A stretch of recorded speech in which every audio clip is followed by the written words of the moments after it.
Tak bagi isap rokok lah. Kena isap nyolok-nyolok lah.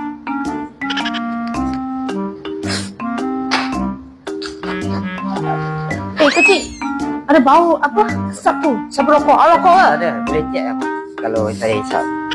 Tapi memang ada bau asap tu. Saya tak boleh rokok tau.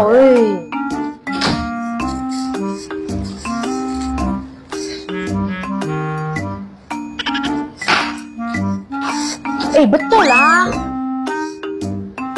Bukan awak ke ni? Bukan lah.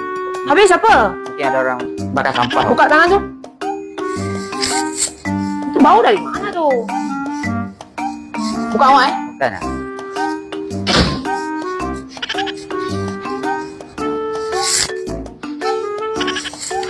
Wah, nasib baik dia tak nampak.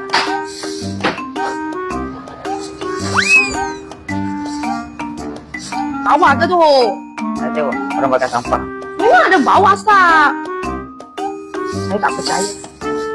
Saya tak percaya. Saya tak percaya. Tak percaya.